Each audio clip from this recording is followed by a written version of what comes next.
প্রতি সপ্তাহে নতুন নতুন ভূতের গল্প দেখতে সাবস্ক্রাইব করুন। উপরের দিক থেকে একটা আগুনের কুণ্ডলী এসে ধনচা ক্ষেতের উপর পড়ল। বন্ধুরা, আজকের এই সত্যিকার ভূতের ঘটনাটি পাঠিয়েছে মোহাম্মদ মোস্তফা, আর এই ভৌতিক ঘটনা তার নিজের সাথে ঘটেছিল। আজকের বিশেষ প্রশ্ন, তোমরা কি কেউ রাতে আকাশে ছোট আলো বা আগুনের গোলা ছুটে যেতে দেখেছ? আর দেখে থাকলে কোথায় দেখেছিলে নিচে জানাও।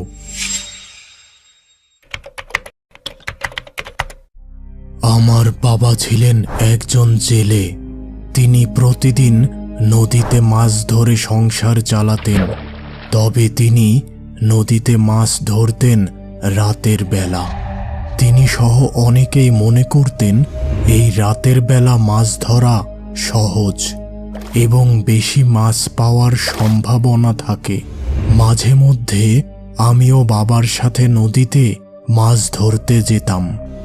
তো ওই দিন রাতে খাওয়ার সময় ঠিক হলো আজকে আমি বাবার সাথে নদীতে মাছ ধরতে যাব। রাত ঠিক 1টার সময় আমি ও বাবা মাছ ধরার জাল নিয়ে নদীর ঘাটের উদ্দেশ্যে রওনা দিলাম। বেশ কিছু সময় পর আমরা নদীর ঘাটে পৌঁছে গেলাম। এবার নৌকা নিয়ে নদীর মধ্যে কিছুটা যেয়ে বাবা নৌকার উপর থেকে পানিতে জাল ফেলা শুরু করলেন। এভাবে নদীর বিভিন্ন স্থানে জাল ফেলে আমরা বেশ কিছু মাছ সংগ্রহ করে ফেললাম। এবার নৌকাটিকে নদীর কিনারে নিয়ে এসে বাবা নৌকার এক পাশে বসে বিশ্রাম নেওয়া শুরু করলেন, আর আমি মাছগুলো আলাদা করে রাখতে শুরু করলাম। কিছুক্ষণ পর আমার বাবার বিশ্রাম নেওয়া শেষ হলো এবং আশেপাশে কম পানি থাকায় বাবা এবার একটি টানা জাল নিয়ে পানিতে নেমে মাছ ধরা শুরু করলেন। আর এভাবে তিনি জাল টানতে টানতে নৌকা থেকে বেশ কিছুটা দূরে চলে গেলেন। রাত তখন প্রায় 3টা হবে, আর এদিকে আমি তখন নৌকায় একদম একা ছিলাম। এবার আমার চোখ পড়ল নদীর পাড়ের ধান ক্ষেত ও ধনচা ক্ষেতের দিকে। হঠাৎ করে উপরের দিক থেকে একটা আগুনের কুণ্ডলী এসে ধনচা ক্ষেতের উপর পড়ল। মুহূর্তেই ধনচা ক্ষেতের সাথে পাশের ধান ক্ষেতেও আগুন ছড়িয়ে পড়ল। আমি অবাক দৃষ্টিতে সেদিকে তাকিয়ে রইলাম। কিছু পরে পুরো ধান ক্ষেত আগুনে পুড়ে শেষ হয়ে গেল। এবার হঠাৎ একটি ঘোড়া এসে সেই জায়গায় উপস্থিত। ঘোড়াটি দেখে ভয়ে আমার গা শিউরে উঠল, আর আমি দ্রুত বাবাকে ডাকতে লাগলাম, বাবা, বাবা, দ্রুত এদিকে এসো। আমার ডাক শুনেই বাবা তাড়াতাড়ি আমার কাছে চলে আসলো। এবার আমি বাবাকে এতক্ষণ আমার সামনে ঘটে যাওয়া ভুতুড়ে ঘটনা বললাম এবং তাকে ওই জমির দিকে তাকাতে বললাম। কিন্তু এ কি, সব কিছু একেবারে স্বাভাবিক। ধান খেতে কোনো আগুনের চিহ্ন নেই, তবে ঘোড়াটি তখনও সেখানেই দাঁড়িয়েছিল। ঠিক ওই সময় ঘোড়াটি একটি কালো মহিষে পরিণত হলো। এই দৃশ্য দেখে বাবা দ্রুত নৌকায় উঠে বসলেন।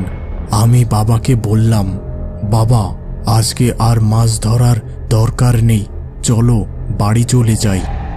ভয় পেও না, ওই জিনিস আমাদের নৌকার কাছে আসতে পারবে না, কারণ আমাদের নৌকায় লোহা আছে। এবার ওই মহিষটি যেন ধান খেতে শুরু করলো। আমি আরো ভয় পেলাম। বাবাকে বললাম, বাবা, দেখো মহিষটি এখন ধান খাওয়া শুরু করেছে। এসব দৃশ্য সত্য নয়, তুমি সকালবেলা এখানে আসলে দেখতে পাবে সব কিছু আগের মতোই আছে। ওই জিনিসটা আসলে আমাদের ভয় দেখানোর জন্য এইসব করছে। ঠিক আছে, তবে এখন আমাদের ফিরে যাওয়া উচিত। এবার আমরা নৌকা চালিয়ে আমাদের পরিচিত ঘাটের দিকে রওনা দিলাম। কিছু দূর যেয়ে আবার ওই জমির দিকে তাকালাম, কিন্তু সেখানে সেই কালো মহিষটি আর ছিল না। অনেক সময় ধরে নৌকা চালিয়ে আমরা পৌঁছে গেলাম আমাদের পরিচিত ঘাটে। ঘাটের বাজারে তখনও কিছু দোকান খোলা ছিল। আমরা একটি দোকানে বসে কিছু খাবার খেলাম এবং খাওয়া শেষে সেখানেই বিশ্রাম নেওয়া শুরু করলাম।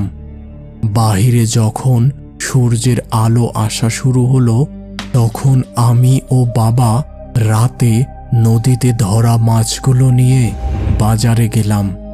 সব মাছ বিক্রি করে এবার বাবা ও আমি বাড়ির উদ্দেশ্যে রওনা দিলাম। এরপর অনেকবার আমি ও বাবা ওই ধান ক্ষেতের পাশে মাছ ধরতে গিয়েছিলাম, তবে ওই রাতের মতো আর কোনো অদ্ভুত ব্যাপার ঘটেনি। কিন্তু আজও আমার মনে প্রশ্ন জাগে, ওই জিনিসটি আসলে কি ছিল? দর্শক, তোমরা যারা আমার এই ঘটনা দেখলে, তোমাদের ধারণা কি আসলে ওই জিনিসটা কি ছিল? আর আমার ঘটনা এখানেই শেষ হচ্ছে।